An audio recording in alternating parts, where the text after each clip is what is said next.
Hello दोस्तों, welcome to my channel new success zone. जैसा कि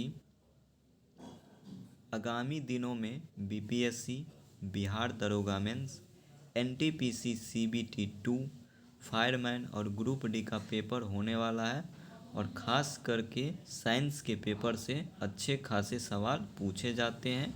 तो मैं आप लोगों के लिए लेकर आया हूँ एसपीडी रिवाइज योरसेल्फ रेलवे सामान्य विज्ञान। तो शुरू करते हैं। पहला सवाल, एस्टिग्मेटिज्म एक बीमारी है जो संबंधित है आँख से। दूसरा सवाल है, विश्व स्वास्थ्य दिवस मनाया जाता है। तो विश्व स्वास्थ्य दिवस मनाया जाता है 7 अप्रैल को। मेलाकोनाइट किस धातु का खनिज है? तो मेलाकोनाइट तांबा धातु का खनिज है। आते हैं नेक्स्ट सवाल पे। किस अम्ल का उपयोग सीसा संचायक बैटरी में किया जाता है? तो सल्फ्यूरिक अम्ल का प्रयोग सीसा संचायक बैटरी में किया जाता है।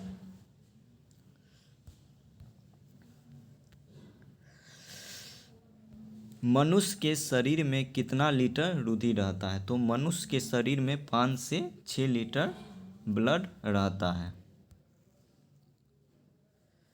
विद्युत धारा का चुंबकीय प्रभाव सर्वप्रथम अवलोकित किया गया था ऑस्टेड के द्वारा। पूछा जाएगा कि विद्युत धारा का चुंबकीय प्रभाव सर्वप्रथम अवलोकित किया गया था किसके द्वारा? तो ऑस्टेड के द्वारा विद्युत धारा का चुंबकीय प्रभाव अवलोकित किया गया था। अगला सवाल है कि न्यूरॉन इकाई है। तो न्यूरॉन इकाई है तंत्रिका ऊतक का। अगले सवाल की ओर आते हैं। ब्लैक होल सिद्धांत की खोज किसके द्वारा किया गया था? तो ब्लैक होल सिद्धांत की खोज किया गया था दोस्तों एस चंद्रशेखर के द्वारा।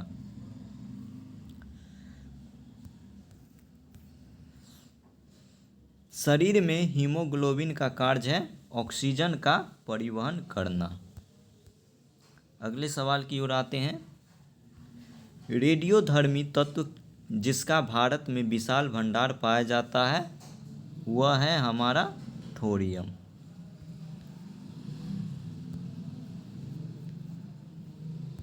अगले सवाल की ओर आते हैं। किसी मानव आँख की रेटिना पर बना प्रतिबिंब कैसा होता है? तो ये होता है वास्तविक एवं उल्टा। फोटोग्राफी में उपयोग किया गया प्रकाश संवेदी यौगिक होता है। तो ये होता है सिल्वर ब्रोमाइड। हमारे भोजन में संरक्षणात्मक खाद्य पदार्थ होता है।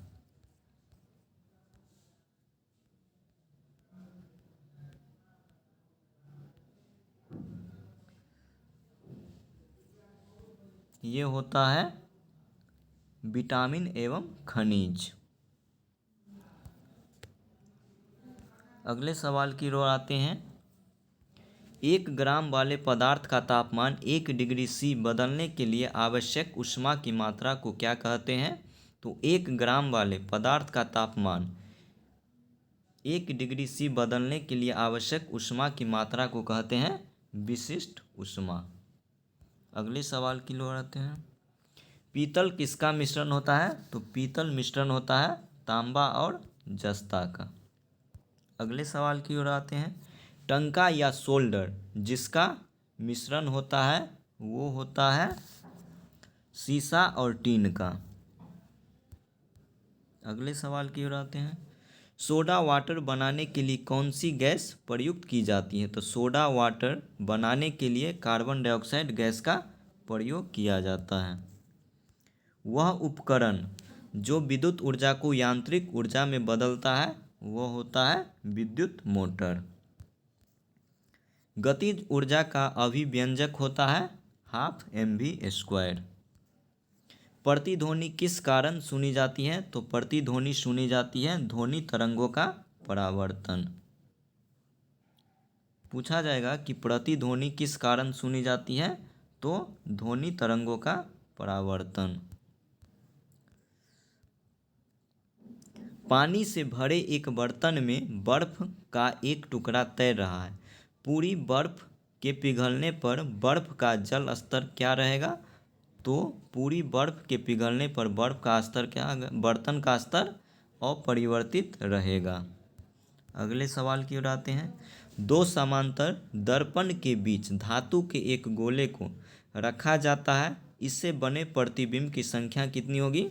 तो इससे बनने प्रतिबिंब की संख्या असंख्य होगी, यानी कि इन्फिनिटी होगी। अगले सवाल की ओर आते हैं। SARS बीमारी में अक्षर ए निरूपित करता है। तो सबसे पहले आप लोग को बता दें कि SARS का फुल फॉर्म क्या होता है। तो इसका पूरा नाम है S for severe, A for acute, R for respiratory and syndrome.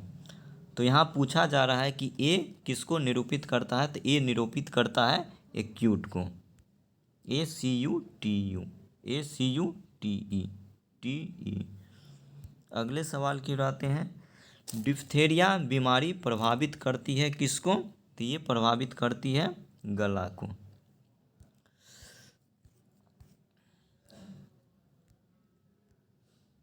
हमारा अगला सवाल है,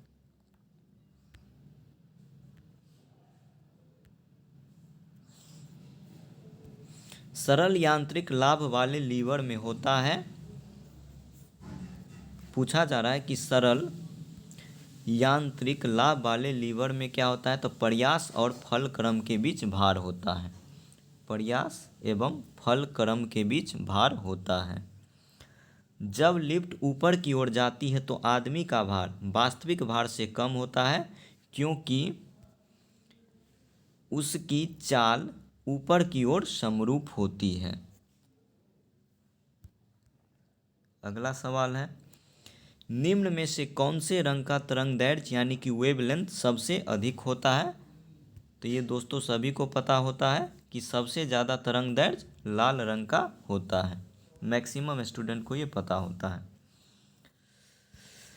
एक माइक्रोन किसके बराबर होता है? तो एक माइक्रोन बराबर होता है 0.001 मिलीमीटर के, यानी कि 10⁻³ mm के बराबर होता है एक माइक्रोन।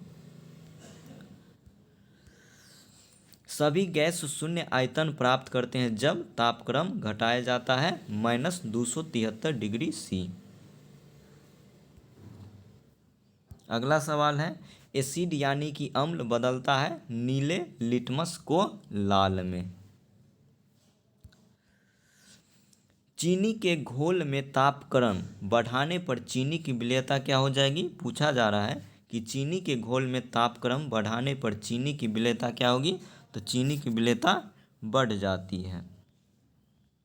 अगला सवाल है, कार्बन का शुद्धतम रूप कौन है? तो कार्बन का शुद्धतम रूप पूछा जा रहा है, तो कार्बन का शुद्धतम रूप हीरा हो जाएगा। निम्नांकित में से कौन सा तत्व कार्बनिक यौगिकों में मौजूद रहता है? तो कार्बनिक यौगिकों में मौजूद रहता है कार्बन। कौन सी गैस का आवरण सूर्य से निकली पराबैंगनी किरणों को अवशोषित करता है? ये हो जाएगा ओजोन। ओजोन का फॉर्मूला होता है O3। अगला सवाल है और हमारा अंतिम सवाल है, मायोपिक आँख किसके प्रयोग द्वारा ठीक की जा सकती है? तो ये अवतल लेंस के द्वारा ठीक की जा सकती है, और यह अवतल लेंस निकट दृष्टि दोष से संबंधित है। निकट दृष्टि। तो ये था दोस्तों आप लोग का पहला टेस्ट, और ये हमारा ख़त्म हुआ। जल्द ही हम अगला टेस्ट लेके आएंगे। जय हिंद, जय भारत।